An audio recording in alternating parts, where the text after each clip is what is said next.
AI 에이전트 다들 도입부터 하려고 하시죠? 그런데 엔비디아 젠슨 황은 이렇게 말했습니다. 정신 차려라. 컴퓨팅 파워가 2년 만에 100만 배 뛰었거든요. 지금 필요한 건 도입이 아니라 순서입니다. 그 순서 지금 알려드릴게요. 근데 한 3주 전에 우리 녹화기 기준으로 3주 전에 젠슨이 좀 얘기하실 때 내년 말까지 우리 1 트릴리언 PO 받을 거야. 벌써 컨펌드야 이거. 이렇게 얘기를 했어요. 네. 그러면서 뭐 엔스로픽이니 메타니 기타 오픈소스 레벨의 여러 회사들이 하겠다고. 그래서 야, 이 양반 이런 확신은 정말 대단하구나 하면서 그거의 근거로 얘기한 게 그 정형화된 데이터, 스트럭처드 데이터죠. 이거를 QDF, 그러니까 이제 CUDA 데이터 프레임이라는 이제 라이브러리를 하고 비정형화된 데이터, 이게 이제 AI의 사실은 이제 본질이라고 보면 있는데 QBS, 벡터 서치, 이걸 통해서 다양한 종류의 인간 회사가 갖고 있는 어떠한 종류의 데이터들도 다 벡터화 시키고 인베디드 시켜서 토큰화 시켜 갖고 써먹겠다, 이런 얘기거든요. 네. 그 두 개의 시장을 합치니 500 빌리언에서 1 트리리언 정도 기회가 있는 거야. 그 시장의 컴퓨팅 파워는 2년 동안 100만 배가 늘었어. 여러분 정신 차려야 돼. 요 메시지라고 저는 해석이 됐어요. 저는 이제 젠슨이 지난 2년 동안 컴퓨팅에 대한 요청사항이 100만 배 늘었다나. 야, 이래서 엔비디아가 돈을 버는구나. 이런 생각이 좀 많이 들었고, 또 한편으로는 또 너무 본다 이런 그 뭐 생각으로 들리지만, 또 한편으로는 또 다른 이제 그 비즈니스를 하시는 분들은 기회가 많아졌구나, 이렇게 좀 받아들일 수 있겠고요.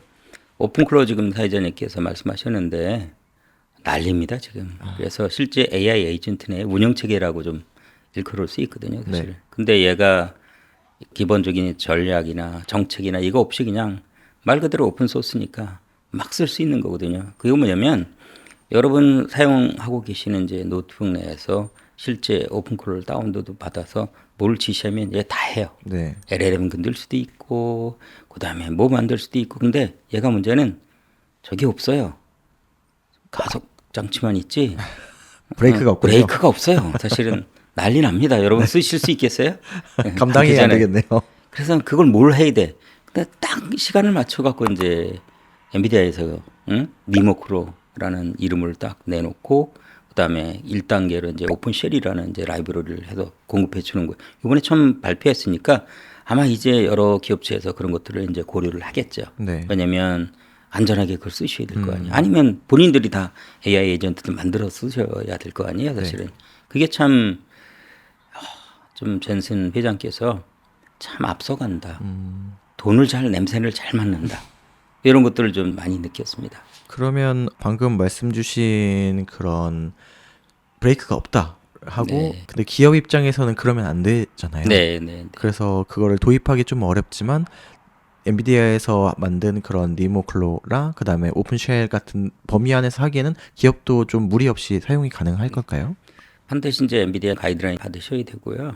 네, 그래서 엔비디아 그 엔지니어도 부르고, 그다음에 엔비디아 디젝트도 사고 뭐 이런 얘기죠, 사실. 그러면 구조화된 데이터는 AI가 이렇게 학습해서 할 수 있을 거라고 좀 이해는 바로 되는데, 비구조화된 데이터는 그럼 어떻게 그게 되는 걸까요? 그러니까 비구조화된 데이터가 다양하지 않습니까? 동영상도 있고요. 네. 스트리밍 데이터도 있고요. 그다음에 이미지 데이터도 있고요. 그다음 PDF 데이터도 있고요. 다양하잖아요, 사실. 네. 그것을 실제적으로 컴퓨터가 이해할 수 있도록 처리하는 기본적인 단계가 벡터화 시키는 거예요. 그러니까 왜 우리 그 토큰이라는 얘기 많이 하지 않습니까? 네. 토큰이라는 게 실제적으로 AI가 처리하기 위한 기본적인 단위고, 보통 그게 이제 빅테크마다 다 틀려요. 영어 한 단어를 예를 들어 유다 그러면 유 하나가 한 토큰이 되고, 한국말로는 글자 하나, 제 이름이 유용준이면 유하고 이응하고, 그다음에 니은, 유, 이게 다 하나의 토큰이 되는 거거든요, 사실은. 이제 그거를 실제 벡터화 시켜갖고, 벡터화라는 건 또 3차원 몇 차원의 또 사실 포지셔닝 데이터니까 그걸 지금 말씀드릴 상황은 아닌 거고, 그거를 이제 인베딩이라고 실제 그 좀 꽂아 놓는 거죠. 그러면 그것을 그 훈련을 시키고 그것을 기반으로 해서 추론을 하고 해서 답변을 주는 이런 형태가 되는 거예요. 그래서 어떠한 형태 상관없어. 그건 이제 음성 데이터도 상관없고 뭐 일반 이미지 데이터도 데이터의 종류는 상관이 없어요. 형태는 다 그런 형태로 네. 백태화시키고 그걸 잘라갖고 그런 다음에 그걸 인베딩 시켜서 써먹을 수 있어. 그런 기본적인 환경으로만 이해하시면 되는데 단 그러면 그 데이터를 활용을 해서 어디 툴을 어떻게 쓰느냐는 다른 문제가 되는 거예요. 예를 들어 웹 기준으로 쓴다 그러면 여러분이 쓰시는 이러한 정보들이 다 빅테크들한테 날아갈 거고요.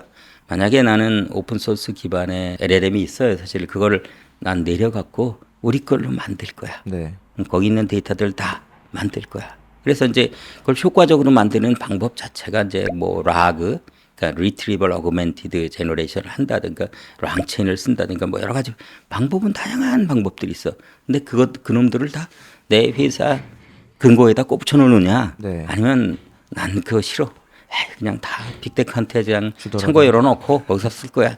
이거는 이제 팔러시에 그러니까 이제 정책에 따라 좀 틀린 거예요. 네. 근데 가능한 이제 엔터프라이즈 회사들은 이제 하이브리드 레이죠. 그래서 줘도 될 거, 네. 절대로 안 되는 거. 예를 들어 기업의 이제 재무 데이터, 뭐 인벤토리 데이터, 뭐 인사 데이터 이런 건 안 되잖아요. 그렇죠. 근데 그 만들어놔야 된다고 그랬어요. 그래서 어떻게 만드세요? 그러면 저한테 오세요. 그러면 제가 이제 뭐 어떤 방법이든 만드는 방법에 대해서는 뭐 여러 가지 이제 사실 방법론이 있기 때문에 그렇게 하시면 되겠고 어떤 데이터나 그런 건 상관없습니다.